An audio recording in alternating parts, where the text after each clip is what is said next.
I don't think words can describe the beauty and richness of the Tennessee River Valley. When you get here, you feel it in your soul. The rivers and the mountains, they just get a hold of your heart. I love it here so much, and it's so beautiful. I want to share this with everybody. It's one of those isolated places in the United States that has its own character. In terms of its aquatic species, its flora and fauna, there's really not much that compares to it. Everything is here is just so nice, and the people are so nice and friendly. The thing I love the most is the people, and it's their authenticity. They just are who they are. The Tennessee River Valley runs through 7 states, and it's one of the largest river basins in the Southeast. The people here, their communities and economies, they're all connected through the river. Visitors coming into the Tennessee River Valley are really going to find something for everybody. We have some of the most fantastic cities, nice music scenes. Music is really big in the Tennessee River Valley. Every place you look, there is something that is going to appeal to someone, whether it's rafting or biking, hiking, horseback riding. We have it all. This valley, it cradles some of the most important cultural, historical, and natural heritage areas our country has to offer. If you haven't experienced it, you should. It makes you feel alive.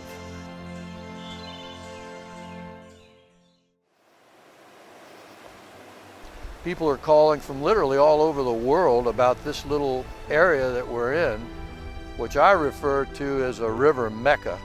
What I like about this area is that it's so pristine. The experience is one of a kind. The water flying up in your face to where you can hardly see, going over a big rapid, and you're feeling elated and rejuvenated. That's what it's all about. That's what adventure is. We have something for everyone, from children to parents to grandparents, whether it's hiking or biking or fishing. We like to get out in the woods and on the river as often as possible, and we like to check out the botany and unusual wildflowers in the springtime. And the Audubon Society has recognized Rankin Bottoms as an important bird area, which is a pretty significant designation. This is a global designation. It's pure Appalachia. When I came here in the 70s, there were still people living according to the old, get by somehow by whatever means. We are the moonshine capital of the world, the original moonshine capital of the world. We're trying to carry on that legacy here at Bunch Distillery. Stopping through here is a great alternative, great little mom and pop restaurants. It's not really commercialized. We like keeping it, in the family, I guess you would say. The Nine Lakes region are the 16 counties that are around the greater Knoxville region. We are a region that has not only the Nine Lakes, but 4 national parks. I think more and more people are finding out that this is just an untapped location where you have very clean water. We have a ton of outdoor activities you can get involved in. A lot of people go to Michigan, but it's obviously a lot colder up there. It doesn't get as warm as soon, so down here you can come and the water's always warm. I'd recommend it to anybody. The good thing about Norris Lake is that TVA, the Tennessee Valley Authority, actually owns and has the property rights to all the land that touches the water. So there's not a lot of waterfront development on Norris. The marinas we stay at here have rental houseboats. If you ever thought you might want to try it, you can come down and rent a houseboat for a week. You bring people into East Tennessee, you experience East Tennessee culture, the mountains, our lakes, and our wines. That's one of the reasons why East Tennessee is the place to go. My daughter actually won the best wine produced in the state of Tennessee with 100% Tennessee grapes with her Catawba wine last year, her pink bubbly. People just absolutely can't believe it. East Tennessee can craft some of the finest wines that are out there. There's an incredible amount of Cherokee history and culture that takes place here. We tell the story of Sequoyah, who created the Cherokee syllabary, which enabled the Cherokee people to become literate in their own language. In 5,000 years of human civilization, only one person, Sequoyah, was able to create a writing system by themselves. He enabled the Cherokees to immortalize their culture. That's why we commemorate what he did. The Tennessee Aquarium opened in 1992, and for more than 25 years now, we've been celebrating the Southeast. We have incredible animals that live all around us, and some of those are on display in our River Journey building. Our visitors can not only explore the animals of the Southeast, but explore animals all around the world. The Mobile Basin, the Tennessee River, and the Cumberland River are three of the most important rivers in North America, just because of the sheer amount of fish, mussels, and crayfish that they contain. It's really important to remember that all these animals are here in our backyard and part of what we need to protect every day. One of the newest sports that's been growing is actually freshwater snorkeling, so we have a lot of folks who now go out river snorkeling in the Cherokee National Forest. And it's just the same as what you might expect in a reef. You strap on a mask and a snorkel and you jump in the water. And if it's a clear stream, there's a lot of different animals that you can see beneath the surface. We like to say we have the mountains, lakes, rockets, and space because it is what you find in North Alabama. It's just a great place. We've got the outdoor adventure from all of our different parks. It's been over 40 years since we've had the Hydro Fest in Gunnersville, and one of the things that the city leaders wanted to do was to bring it back. We try to refer to it as Talladega on the water. It's been great this week. We've had a lot of our high-speed boats out, wakeboarders, lots of family fun things going on Tennessee River Valley. Everybody that you see in our museum has a tie to Alabama, and that makes us very unique and different from most museums. And not only that, we honor our styles of music. Muscle Shoals was the hit recording capital of the world. So, you know, it was very important that it be in this area. We are fortunate to have so many talented artists that actually visit here, but then we're so fortunate and blessed to have talented artists who are from here and who record music that is internationally known. The music festival, the Hindi Festival, is the largest tourism attraction that occurs annually in the Shoals area, with it being 10 days, with events being held in multiple cities and multiple counties. And it doesn't matter whether you're rich or poor, black or white, or male or female, or young or old. You get together because you enjoy the music. There's a lot to do here in this area. With the Space Center so close by, with Point Mallard, and you got the Muscle Show. It's a lot of activities in this area that you can make a whole vacation out of it. Jesse Owens was born in Oakville, Alabama, which is this community here. In the 1936 Olympics in Berlin, Germany, Jesse won 4 gold medals. You really learn about his life from the beginning to the end. Most often we hear this comment, "I wasn't expecting this," because we are located in a very rural area and they're not expecting the quality of museum that we have. TVA is a federal corporation. It was established in 1933 by Act of Congress, basically to really improve the Tennessee Valley region through our work with navigation, flood control, and by providing affordable electricity. So what we did this year, we're able to open 6 of our hydro facilities to tours for the public, for the general public. You can look at Wilson, which is one that we allowed the public in this year, and Wilson was the first dam that TVA acquired.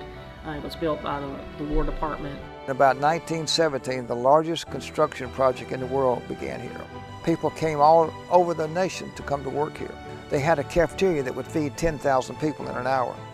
That's 140 feet down, but it's a good spot to fish down in that swift-moving water for smallmouth. The river's the biggest asset we've got, and that the river has resulted in a lot of jobs coming in here, people making their homes. People that spend time on the river, kids that spend time on the river, is one of the best places they can be. I think that it's just something about the water, and even watching water is so peaceful, and you can relieve a lot of your stress. Tishomingo County is actually considered the most beautiful county in the state of Mississippi because of all the natural beauty. Outdoor recreation is our #1 draw for tourists here. We have plenty of water, the Tennessee River, Pickwick Lake, 10-ton waterway goes right through the county. We have 2 state parks with walking trails, little waterfalls, lots of friendly people here. We're always willing to help. Savannah, Tennessee is the catfish capital of the world. We kind of got that recognition because of the National Catfish Derby that was started back in the 50s. Our biggest attraction is going to be Shiloh National Military Park. We have the anniversary of the battle every April. They do cannon firing demonstrations, a lot of ranger-led activities. Shiloh's not just known for the battlefield and the war, it's also home for the Indian mounds, a lot of eagle watching, a lot of bike riding. It's just a lot of fun. All along the shorelines of the Tennessee River, there's so many opportunities for the outdoorsman. Our fishing here in the Tennessee River Valley has been spectacular. From largemouth bass, smallmouth bass, we've got several different species of catfish. I learned to fish, learned to hunt, learned to swim, all right here in the waters of the Tennessee River. I think people that come here for the first time to hunt or fish with me, I think the biggest surprise to them is the beauty of this place. I would describe it as a waterway culture. One town is connected to the other and connected to the other. And the reason that we're connected is because of the Tennessee River. Most all the people that have lived here a long time seem to just be very hospitable. You'll make friends here as fast as anywhere I've been in the country. I love everything that happens on the river, especially at sunset when all the birds are going to sleep and they're all making their way to their roosts. That's one of my favorite times. It's so much fun to grow up on a lake of this size. This is the second largest man-made lake in the country, Kentucky Lake. And that allows you to have a lot of leeway. We have wonderful fishing tournaments. We've got resorts peppered up and down this water. We have a beautiful wildlife refuge visitor center. It's state-of-the-art. I want people to come and see this beauty that we get to see all the time. And I don't ever want to take it for granted because it's a gift. It's truly a gift. And we have a very historic downtown, and it's unlike a lot of downtowns these days, it's very vibrant. A lot of our restaurants are homegrown, and we like it that way. Land Between the Lakes National Recreation Area offers a lot of things to a lot of different people. You see all around you 170,000 acres of nature. There's just all sorts of wildlife. That's one thing that Land Between the Lakes has been known for many years, as a wonderful wildlife viewing area. We just are real happy to welcome visitors whenever they come because they can recharge their batteries in nature, enjoy themselves, learn some things, and be entertained. Paducah is a place that has distinct identity. And because of that, we have become a UNESCO creative city, using creativity as the bolsterer for a vibrant economy and sustainability. For instance, there's a flood wall that protects us from this river, and instead of just having a blank wall, it now is the diary for Paducah and tells our story through portraits of our past. It's the people, it's the creative vibe, it's the accessibility to who we are that I think makes us our own authentic place.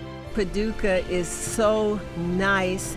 Everything is here is just so nice, and the people are so nice and friendly. The art museum and the mural, and the quilting museum, that is really unique. That was the first thing I wanted to go see when I came here. And the carriage ride through downtown, the old downtown, is really nice. This is my first time here, but I will be back. I'm going to bring my family here.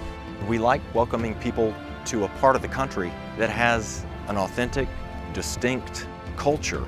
All of us tied to a common denominator being a waterway.